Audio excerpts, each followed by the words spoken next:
एक गांव में टुनटुनी चिड़िया अपनी सास काली कौवी और अपने पति बंटी कबूतर के साथ रहा करती थी। टुनटुनी की शादी को बहुत वक्त बीत गया था, लेकिन अब तक उसके एक भी संतान नहीं हुए थे। बंटी बेटा, मैं तुझे कब से कह रही हूँ, अब तू दूसरी शादी कर ले। मुझे नहीं लगता इस टुनटुनी से एक भी बच्चा होने वाला है। मुझे लगता है ये बांझ है, बांझ। तू कब तक इस बांझ के साथ बैठा रहेगा? आखिर तुझे अपना कुल बढ़ाना भी है या नहीं? देख, मैं अब कुछ नहीं जानती, मुझे मेरे कुल का चिराग चाहिए बस। अब तुझे दूसरी शादी करनी ही पड़ेगी। ऐसा मत कहो माँ, मैं दूसरी शादी नहीं कर सकता। और तुम फिक्र मत करो, जल्द ही टुनटुनी को औलाद हो जाएगी। देखना, मैं कह रहा हूँ ना, ऐसा कुछ नहीं होगा। और हाँ, दूसरी शादी के बारे में मुझसे अब बात मत करना तुम। ये कहकर बंटी कबूतर वहाँ से चला जाता है। हे भगवान, बंटी जी को मुझ पर कितना भरोसा है, लेकिन उन्हें नहीं पता कि मैं बांझ हूँ और मुझसे कभी बच्चे हो ही नहीं सकते। इससे पहले कि बंटी जी को पता चल जाए और वो दूसरी शादी कर ले, मैं अपनी माँ के पास जाती हूँ और उससे कहती हूँ वो मेरा इलाज करवा दे ताकि मुझे बच्चे हो जाएं। मैं नहीं चाहती कि मेरे पति की दूसरी शादी हो जाए। मैं ये कभी बर्दाश्त नहीं कर सकती। इसके बाद टुनटुनी अपनी माँ के साथ डॉक्टर के पास जाती है। डॉक्टर साहब, ये मेरी बेटी टुनटुनी है, आप इसका इलाज कर दीजिए। दरअसल इसे बच्चे नहीं हो रहे, इसकी शादी को बहुत समय बीत गया है, इसलिए इसका इलाज कर दीजिए, वरना इसके पति इसे छोड़कर दूसरी शादी कर लेंगे। मेरी बेटी का घर बर्बाद हो जाएगा, इसे जल्द से जल्द ठीक कर दीजिए। ठीक है माँ जी, आप परेशान मत होइए, मैं अभी इनका चेकअप करता हूँ। डॉक्टर टुनटुनी का चेकअप करता है। माँ जी, मैं कुछ नहीं कर सकता। दरअसल ये बांझ है और इन्हें कभी भी बच्चे नहीं हो सकते। चाहे मैं कितना भी इलाज कर लूँ, कोई फायदा नहीं है, क्योंकि इनका कोई इलाज है ही नहीं। ये बांझ है। क्या ये आप क्या कह रहे हैं डॉक्टर साहब? मैं बांझ हूँ? नहीं नहीं, ऐसा मत कहिए। या तो आप मेरा इलाज कर दीजिए या फिर मुझे जहर का इंजेक्शन लगा दीजिए ताकि मैं यहीं मर जाऊं। मैं अपने पति की दूसरी शादी होते हुए नहीं देख सकती। देखिए बहन जी, मैं ऐसा कुछ भी नहीं कर सकता, लेकिन हाँ, मैं आपको एक दवाई जरूर दे सकता हूँ। उस दवा को खाने से आपका पेट थोड़ा निकल जाएगा, जिससे आपके पति को लगेगा कि आप गर्भवती हैं। इस तरह आप अपने रिश्ते को बचा सकती हैं। आगे क्या करना है ये आप सोच लें खुद। ये कहकर डॉक्टर टुनटुनी को दवाई दे देता है। टुनटुनी वो दवाई खा लेती है। कुछ दिनों के बाद टुनटुनी का पेट हल्का निकल जाता है। ये देखकर बंटी कबूतर कहता है, देखा टुनटुनी, मैंने कहा था ना कि हमारी संतान जरूर होगी। देखो, अब तुम गर्भवती हो चुकी हो। मैं तो बहुत खुश हूँ। क्यों ना हम डॉक्टर के पास जाकर इलाज करवा आए। बहुत मुश्किल के बाद हमें संतान होने जा रही है। मैं नहीं चाहता कि कोई भी गड़बड़ हो जाए। चलो हम डॉक्टर के पास चलते हैं। डॉक्टर का नाम सुनकर टुनटुनी घबरा जाती है और कहती है, नहीं नहीं, डॉक्टर के पास जाने की क्या जरूरत है? मैं बिल्कुल ठीक हूँ, मुझे कुछ नहीं हुआ है। हाँ टुनटुनी, लेकिन फिर भी चेकअप करवाना तो जरूरी है ना। अभी तक हम एक बार भी डॉक्टर के पास नहीं गए हैं। चलो, मैं तुम्हें डॉक्टर के पास लेकर चलता हूँ। नहीं नहीं बंटी जी, वो ना मेरे पेट में बहुत दर्द हो रहा है, इसलिए मैं डॉक्टर के पास जाने की हालत में नहीं हूँ। क्या तुम्हारे पेट में दर्द हो रहा है? तब तो तुम्हें डॉक्टर के पास जरूर लेकर जाना पड़ेगा। चलो जल्दी चलो, अब मैं तुम्हारी एक भी नहीं सुनूंगा। बंटी टुनटुनी को डॉक्टर के पास ले जाता है। डॉक्टर साहिबा, ये मेरी पत्नी है, ये गर्भवती है, इनका चेकअप कर दीजिए। दरअसल इनके पेट में बहुत ज्यादा दर्द हो रहा है, पता नहीं हमारा बच्चा कैसा होगा। डॉक्टर चेकअप करने लगती है और कहती है, माफ कीजिएगा भाई साहब, या तो बच्चा मर चुका है या फिर हमारे मशीन में कोई खराबी हो सकती है, क्योंकि मुझे कोई भी हलचल समझ नहीं आ रहा है। आप एक काम कीजिए, मैं अपनी मशीन की जांच करवाती हूँ, तब तक आप बाहर जाकर इंतजार कीजिए, उसके बाद मैं आपको बताती हूँ। बंटी कबूतर बाहर चला जाता है। टुनटुनी को मौका मिल जाता है और वो डॉक्टर से कहती है, डॉक्टर साहिबा, मेरी मदद कीजिए, मैं गर्भवती नहीं हूँ, मैं कभी गर्भवती हो ही नहीं सकती। वो तो मैं अपने पति को खोना नहीं चाहती और मैं नहीं चाहती कि मेरे पति की दूसरी शादी हो जाए, इसीलिए मैंने ये सब नाटक किया है। मैं एक डॉक्टर के पास गई थी, उसने मुझे ये दवाई दी जिससे मेरे पेट में सूजन आ गई है और मेरे पति को लगता है कि मैं गर्भवती हूँ। आप उन्हें कुछ मत बताइए, वरना वो मुझे छोड़कर किसी और से शादी कर लेंगे।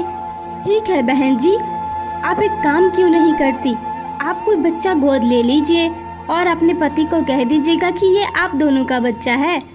मैं आपको दवाई दे देती हूँ जिससे ये पेट का सूजन भी ठीक हो जाएगा। डॉक्टर साहिबा, ये उपाय तो बहुत अच्छा है, लेकिन मुझे बच्चा मिलेगा कहाँ? अरे वो हमारे ही अस्पताल में एक गरीब चिड़िया है, उसे एक बेटा हुआ है, लेकिन उसकी तबीयत बहुत ज़्यादा खराब है। उसका पति बहुत गरीब है और उसके पास पैसे नहीं हैं। वो अपनी पत्नी के इलाज करवाने के लिए तुम्हें वो बच्चा दे सकता है, तुम्हें वो बच्चा खरीदना पड़ेगा। टुनटुनी तुरंत राजी हो जाती है। वो उन गरीब पक्षियों के पास जाती है और कहती है, भाई साहब, मैंने सुना है कि आपको पैसों की ज़रूरत है और आप पैसों के लिए इस बच्चे को बेच सकते हैं। मुझे ये बच्चा चाहिए, आप पैसे ले लीजिए और बच्चे को दे दीजिए। ठीक है बहन, मेरी मजबूरी है, मेरे लिए इस बच्चे से ज्यादा जरूरी मेरी पत्नी है। अगर इसे कुछ हो गया तो मैं जी नहीं पाऊंगा। ये बच्चा ले जाओ, ये मेरा बच्चा है, इसे बेचना मेरी मजबूरी है। टुनटुनी खुशी खुशी उस बच्चे को लेकर घर पहुंच जाती है। बंटी जी, ये देखिए, ये हमारा बेटा है जो आज ही हुआ है। टुनटुनी की सास और उसका पति बहुत खुश होते हैं। इधर उस गरीब पक्षी की पत्नी मुनमुन होश में आती है और अपने पति से कहती है, कालू जी, हमारा बच्चा कहाँ है? मेरा बेटा कहाँ है? मुझे मेरा बेटा चाहिए, मुझे उसे देखना है, वो कैसा है? अरे मुनमुन, हमारा कोई बच्चा नहीं है, वो हमारा बच्चा ना पैदा लेते ही मर गया था। नहीं नहीं, आप झूठ मत बोलिए, ऐसा नहीं हो सकता। हे भगवान, ये तूने मेरे साथ क्यों किया? तूने मेरे बच्चे को मुझसे क्यों छीन लिया? मैं उसके बिना नहीं जी सकती। जब तक मुझे मेरा बच्चा वापस नहीं मिलेगा, मैं कुछ नहीं खाऊंगी, कुछ नहीं पीऊंगी, चाहे मेरे प्राण ही क्यों ना निकल जाएं। कालू कौवा ने अपनी पत्नी को खूब समझाया, लेकिन वो कुछ भी नहीं सुन रही थी। आखिरकार मजबूर होकर कालू को अपनी पत्नी का सच बताना पड़ा। मुनमुन, देखो, हमारा बच्चा जिंदा है और वो अच्छे जगह पर गया है। देखो, तुम्हारी तबीयत बहुत ज्यादा खराब थी, मैं तुम्हें खोना नहीं चाहता था, मेरे पास पैसे नहीं थे, इसीलिए तुम्हें बचाने के लिए मैंने ऐसा किया और उस बच्चे को बेच दिया। क्या? ये क्या किया आपने? आपने मेरे बच्चे को बेच दिया? मुझे मेरा बच्चा हर हाल में चाहिए, मुझे अपने बच्चे को देखना है, मुझे उसके पास लेकर चलिए। देखो मुनमुन, मैं तुम्हें उस बच्चे के पास तो ले जाऊंगा, लेकिन तुम्हें उनसे अनजान बनकर मिलना होगा। तुम्हें ये नहीं कहना होगा कि वो बच्चा तुम्हारा है। तुम बस उस बच्चे से मिलकर वापस आ जाओगी और कोई जिद नहीं करोगी। इसके बाद कालू अपनी पत्नी को लेकर टुनटुनी के घर जाता है। टुनटुनी उन दोनों को देखकर हैरान हो जाती है। आप लोग यहाँ क्यों आए हैं अब? अरे टुनटुनी, ये लोग कौन है? भी कालू कौवा कहता है। अरे भाई साहब, वो मेरी पत्नी और टुनटुनी दोनों दोस्त हैं। वो ये कह रही थी कि उसे आपके बेटे से मिलना है, इसलिए मैं इसे यहाँ लेकर आ गया। मुनमुन चिड़िया अपने बेटे को देखकर रोने लगती है और कहती है, टुनटुनी बहन, मुझे मेरा बेटा दे दो। टुनटुनी बहन, तुम्हें पता है ये मेरा बेटा है, ये तुम्हारा बेटा नहीं है, मैं इसके बिना नहीं जी सकती, तुम मुझे दे दो इसको। क्या? ये आप क्या कह रही हो? ये आपका बेटा कैसे हो गया? ये तो हमारा बेटा है। नहीं नहीं भाई साहब, आप अपनी पत्नी से पूछ लीजिए, टुनटुनी ने इस बच्चे को खरीदा है, ये मेरा बच्चा है, टुनटुनी का नहीं।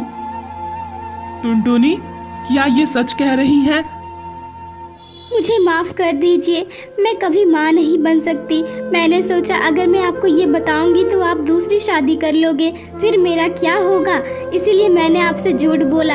हाँ, ये बच्चा इन्हीं लोगों का है और मैंने इनसे इस बच्चे को खरीदा था।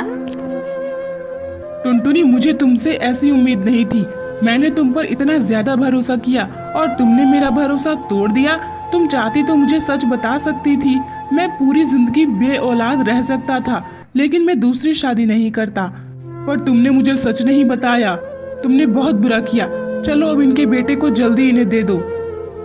कालू कौवा और मुनमुन अपने बेटे को लेकर वहाँ से चले जाते हैं। टुनटुनी की सास कहती है, देखा बेटा, मैंने तो पहले ही कहा था ये टुनटुनी बांझ है, इसे कभी बच्चा नहीं हो सकता। तूने ही मेरी बात पर भरोसा नहीं किया। चल अब मैं जिस पक्षी से कहूँगी तुझे उससे शादी करनी ही पड़ेगी। इसके बाद बंटी कबूतर दूसरी शादी कर लेता है। कुछ समय के बाद उसे एक अच्छा सा बेटा हो जाता है। बंटी की दूसरी पत्नी को घमंड हो जाता है और वो टुनटुनी को घर से बाहर निकालना चाहती थी। देखो जी, मैं नहीं चाहती कि मेरे इस घर में मेरी सौतन भी रहे। वैसे भी इसने तुम्हारे लिए किया ही क्या है, इसे घर से निकाल दो। एक पत्नी के होते हुए तुम दूसरी पत्नी कैसे रख सकते हो? ये तुम क्या कह रही हो? मैंने तो तुम्हें शादी से पहले ही कहा था ना कि टुनटुनी हमेशा हमारे साथ रहेगी और हमारे होने वाले बच्चे पर उसका भी हक होगा। फिर अब तुम ये कैसी बातें कर रही हो? टुनटुनी मेरी पहली पत्नी है और दूसरी तुम हो, वो नहीं। अगर तुम्हें जाना है तो जा सकती हो, लेकिन टुनटुनी कहीं नहीं जाएगी। ठीक है, मैं जा रही हूँ यहाँ से। मैं दूसरी शादी कर लूंगी एक अच्छे से पक्षी को देखकर। तुम जैसे लोगों के साथ मैं नहीं रह सकती।